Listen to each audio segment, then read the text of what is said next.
నమస్తే, నేను ప్రియాంకారం.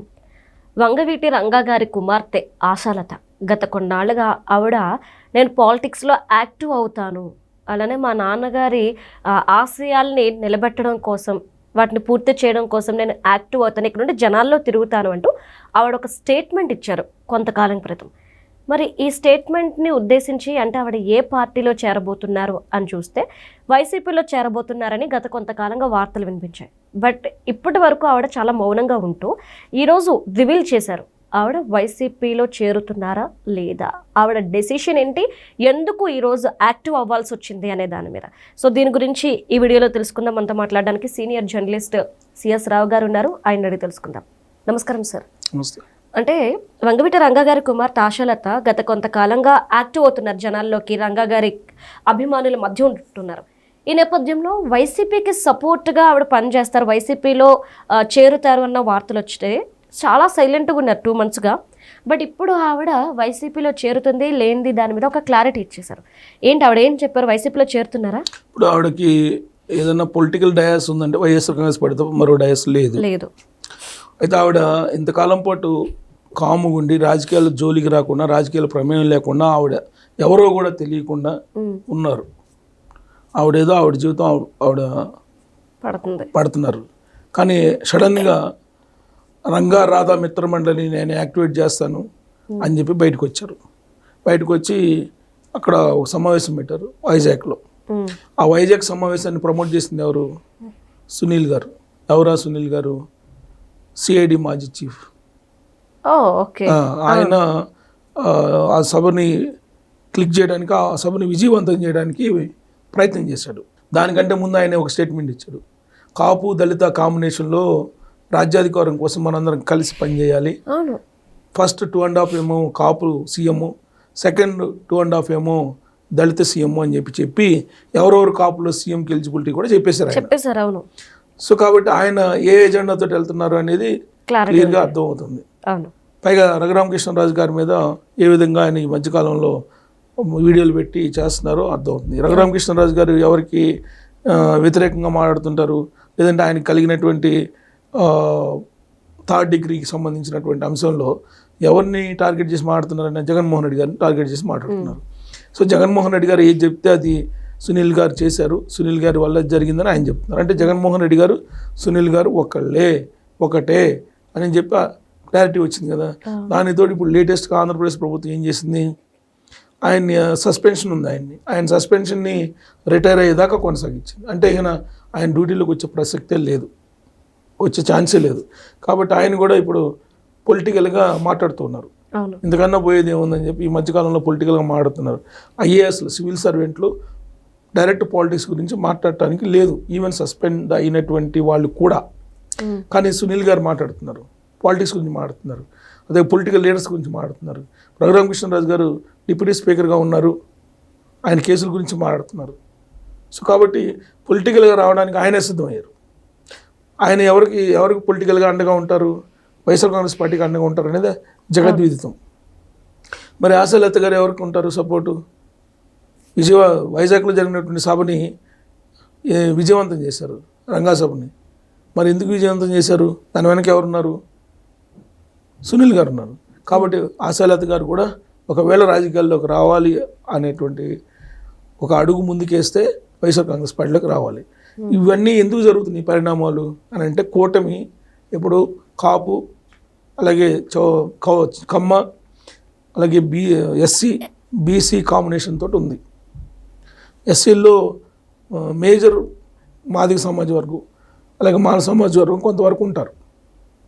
బీసీ సమాజ వర్గం సాలిడ్గా ఉంటారు తెలుగుదేశం పార్టీకి. సో కాపు సమాజ వర్గం ఇప్పుడు సాలిడ్గా ఉన్నారు, బికాస్ అక్కడ పవన్ కళ్యాణ్ గారు ఉన్నారు కాబట్టి. సో ఈ సామాజిక ఈక్వేషన్లో వైశ్య సామాజిక వర్గం ఇప్పుడు తెలుగుదేశం పార్టీ వైపు వచ్చింది, గతంలో ఎప్పుడు లేని విధంగా 80% వైశ్య సామాజిక వర్గం తెలుగుదేశం పార్టీ వైపు ఉంది, కూటమి వైపు ఉందని చెప్పి సర్వేలు చెప్తున్నాయి. దానికి కారణం ఏంది?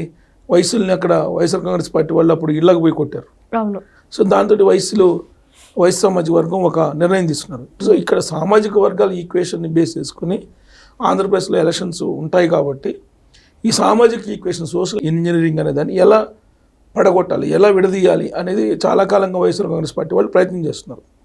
దాంట్లో భాగంగా ఎవరో ఒక కాపు నాయకుడు కావాలి ఇప్పుడు వైఎస్ఆర్ కాంగ్రెస్ పార్టీకి. అనేక మంది ఉన్నారు ఆ పార్టీలో, కానీ ఎవరో ఒకరిని కింగ్ చేయాలి లేదా టైగర్ చేయాలి.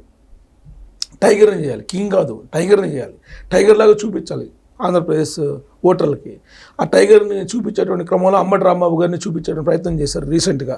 ఆయనేమో నేను టైగర్ని కాదు, నేను కాపు సమాజ వర్గంతో నాకు సంబంధం లేదు, నేను కాపు నాయకుడిని కాదు, నేను అన్ని వర్గాలతో ఉంటానని అంటున్నారు. పైగా ఆయన ముగ్గురు కుమార్తెల్లో 2 కుమార్తెలకి కమ్మ సామాజిక వర్గానికి సంబంధించినటువంటి వాళ్ళకి ఇచ్చి పెళ్లి చేశారు. కాబట్టి జగన్మోహన్ రెడ్డి గారు ఎంత కాపు టైగర్ అని చెప్పి ఫోకస్ చేయాలనుకున్న అంబటి రాంబాబు గారిని ఆ స్థాయిలో రిసీవింగ్ లేదు అనేది తాజాగా ఆయన తెలుసుకున్నారు. ఎందుకంటే టైగర్ అని చెప్పి దాదాపు 3 వారాలు అవుతుంది. 3 వారాల నుంచి టైగర్ దిశగా అడుగులు పడలేదని. సో కాబట్టి నెక్స్ట్ ఆల్టర్నేటివ్ ఎంచుకోవాలి. ఇప్పుడు ఆల్రెడీ పేరు నాని గారిని ఉపయోగిస్తూ ఉన్నారు, కానీ పేరు నాని గారు ఒక పరిమితమైనటువంటి ప్రాంతానికే ఒక లీడర్గా ఎమర్జ్ అవుతున్నారు, కానీ స్టేట్గా ఒక మొత్తం కాపు సామాజిక వర్గాన్ని పోలరైజేషన్ చేసేటువంటి పరిస్థితి లేదు. అందుకే ఆల్టర్నేటివ్ ఎదుగుతున్నారు. ఆ ఎదుగులాట్లో కనిపించినటువంటి ఆశాకిరణమే ఈవిడ.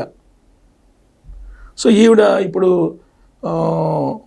రంగా రాధా మిత్రమండలి అని చెప్పేదాన్ని యాక్టివేట్ చేయాలనేటువంటి దిశగా ఈ ఆశాలత గారు ప్రయత్నం చేస్తున్నారు. ఆశాకిరణంగా కనిపిస్తుంది వైఎస్ఆర్ కాంగ్రెస్ పార్టీకి.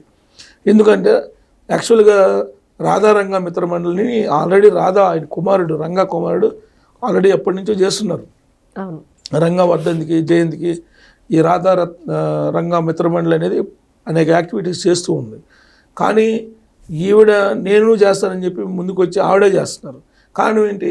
ఇప్పుడు ఆల్రెడీ వంగవీటి రంగా అనే అతను కాపులకు సంబంధించినటువంటి ఒక లీడర్గా చెప్తారు, లీడర్గా గుర్తింపబడ్డాడు ఆయన. సో కాబట్టి అక్కడ కాపు జాతికి సంబంధించినటువంటి నాయకుడు ముద్రగడ పద్మనాభం ఉన్నప్పటికీ కూడా 2024 ఎన్నికల్లో ఏమీ లాభం లేదు. ఎందుకంటే ముద్రగడ పద్మనాభం రెడ్డిగా మారిపోయాడు ఆయన. అవును. సో కాబట్టి ఎవరెవరు కావాలి ఇప్పుడు? అందుకే ఈవిని ఆశాలత గారిని ప్రమోట్ చేస్తున్నారు వైఎస్ఆర్ కాంగ్రెస్ పార్టీ అనేది క్లియర్గా ఈ మొత్తం మనం కనుక అవలోకనం చేసుకుంటే స్పష్టంగా అర్థమవుతుంది. ఈవిడ రాధా రంగా మిత్రమండలిని బేస్ చేసుకొని ఎదగాలని చెప్తుంది అనుకుంటున్నారు ఆవిడ. కాకపోతే నేను రాజకీయాలకి నేను దూరం, రాజకీయాలతో నాకు సంబంధం లేదు, నేను ఇంకా నిర్ణయం తీసుకోలేదు రాజకీయాలు అని చెప్తూ ఉన్నారు. ఎంత చెప్పినప్పటికీ కూడా ఆవిడ వేసేటువంటి అడుగులు ఫైనల్గా రాజకీయంగా ఎంటర్ కావడానికి. అంటే ఒక